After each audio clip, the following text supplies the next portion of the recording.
Shalom, selamat siang, salam sejahtera bagi kita semua.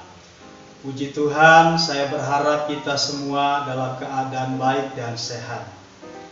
Dan kesempatan siang hari ini saya berterima kasih kepada pengurus Infinity yang memberikan kesempatan untuk kami bisa berbagi renungan singkat bagi kita semua.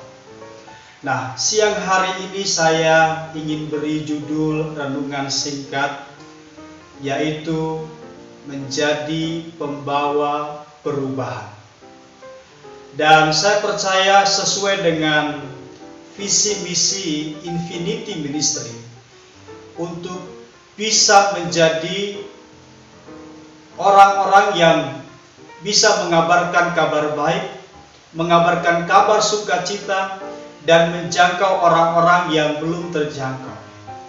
Dan saya berharap tema siang hari ini menjadi dorongan yang sama buat kita semua untuk mengerjakan proyek ini untuk kemuliaan nama Tuhan. Nah, Bapak Ibu Saudara, setiap kita bisa menjadi pembawa perubahan.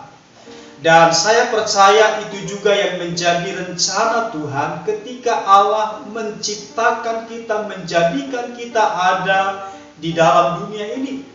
Bahkan ketika Tuhan memanggil kita untuk menjadi hamba-hambanya. Dan ayat nas terambil dari Injil Yohanes pasal yang keempat ayat 5 sampai ayat yang ke-42. Di situ jelas bagaimana seorang Samaria berjumpa dengan Yesus, sampai kemudian wanita Samaria ini diubahkan, dipulihkan hidupnya, dan menjadi agen perubahan buat orang-orang yang ada di sekitarnya. Nah, Bapak Ibu Saudara, kita bisa menjadi pembawa perubahan buat orang-orang di sekitar kita. Yang pertama, kita harus memiliki kerinduan untuk berjumpa dengan Yesus. Ayat yang keempat sampai ayat yang ketujuh, di situ dimulainya kronologis bagaimana wanita Samaria berjumpa dengan Yesus. Ada yang mengatakan itu kebetulan, bahkan tafsiran-tafsiran lain mengatakan itu mungkin sudah direkayasa seperti itu. Tapi kita sepakat siang hari ini bahwa tidak ada yang kebetulan. Tidak ada yang namanya takdir. Semua ada di dalam rencana Tuhan. Semua ada di dalam kendali Tuhan. Termasuk perjumpaan wanita Samaria dengan Yesus di sumur Yakub. Sebab itu kita bisa pastikan bahwa kita dapat menjadi agen perubahan kalau kita sendiri punya perjumpaan pribadi dengan Tuhan, punya pengalaman secara pribadi dengan Tuhan. Saya percaya setiap kita yang sudah dipanggil menjadi hamba-hamba Tuhan, karena kita memiliki pengalaman perjumpaan pribadi dengan Allah. Jadi itu langkah pertama untuk kita bisa menjadi pembawa perubahan buat orang-orang di sekitar kita. Miliki kerinduan untuk berjumpa dengan Yesus. Yang kedua, jujur dan terbuka dengan masa lalu kita. Ayat yang ke-16 sampai ayat yang ke-19, wanita itu secara jujur dan terbuka mengakui tentang masa lalunya. Dengan semua kekurangan-kekurangannya, dengan semua dosa-dosa yang dimiliki. Saya percaya bahwa pemulihan dimulai dari keterbukaan. Dan saudara, Tuhan senang dengan kita terbuka dengan masa lalu kita. Kita beres dengan masa lalu kita. Tidak ada yang ditutup-tutupi.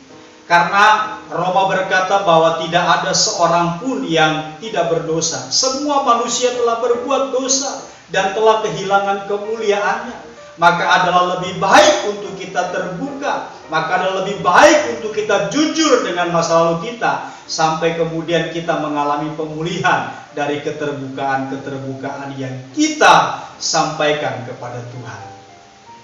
Yang ketiga, kita bisa menjadi pembawa perubahan dengan kita rela hati untuk meninggalkan keyakinan kita, kepercayaan kita terhadap masa lalu yang dulu kita yakini. ayat yang ke-20 sampai ayat yang ke-25. Wanita itu juga mengakui dan siap meninggalkan keyakinannya yang lama tentang penyembahannya, tentang keyakinan nenek moyangnya. Saudara yang dikasihi Tuhan, kita harus meninggalkan keyakinan-keyakinan kita, kepercayaan-kepercayaan kita ya di masa lampau, dan mulai untuk belajar dan berjalan untuk mempercayai Tuhan saja. Dan itulah kunci untuk kita menjadi pembawa perubahan. Lalu yang keempat, kita bisa menjadi pembawa perubahan. Yang keempat, berani bersaksi dan berani untuk memberitakan kabar baik. Saya percaya kalau kita sudah mengalami perjumpaan secara pribadi dengan Tuhan, saya percaya bahwa kalau kita sudah jujur terbuka atau beres dengan masa lalu kita, dan sudah melepaskan keyakinan kita tentang keyakinan-keyakinan nenek moyang kita, maka saya percaya bahwa ada dorongan di hati kita untuk berani bersaksi, menceritakan kabar baik buat orang-orang di sekitar kita. Ayat yang ke-28 sampai ayat 42, kita tahu persis bagaimana kemudian wanita itu dengan berani menceritakan pengalamannya, perjumpaannya dengan Tuhan, bahkan hidupnya dipulihkan oleh Tuhan kepada orang-orang yang ditemuinya di kotanya, di tempat dia mana bertemu dengan orang-orang banyak. Dan Alkitab berkata bahwa ada banyak orang kemudian yang dibawa untuk berjumpa dengan Kristus. Haleluya! Saya percaya kita semua bisa menjadi agen pembawa perubahan. Dan maka saya percaya juga bahwa Tuhan akan dipermuliakan lewat jiwa-jiwa yang kita bawa kepada Tuhan. Tetapi dimulai dengan kita memiliki pengalaman perjumpaan secara pribadi dengan Tuhan. Yang kedua, kita jujur dan terbuka dengan masa lalu kita. Lalu kita belajar untuk menanggalkan keyakinan kita yang lama dan belajar untuk mengandalkan Tuhan saja. Dan yang keempat, kita berani untuk memberitakan kabar baik. Maka saya percaya seperti Roma pasal yang ke-12 ayat 1 sampai 2. Janganlah kita sama, ya, tetapi berubahlah oleh pembaharuan budimu. Kupu-kupu tidak akan pernah terlihat cantik kalau dia tidak mengalami proses itu semua. Saya percaya bahwa kita bisa menjadi agen-agen perubahan kalau kita memiliki langkah-langkah itu. Saya berdoa kita semua diberkati siang hari ini, jadilah pembawa kabar perubahan atau agen-agen perubahan. Tuhan Yesus memberkati kita semua. Haleluya. Amin.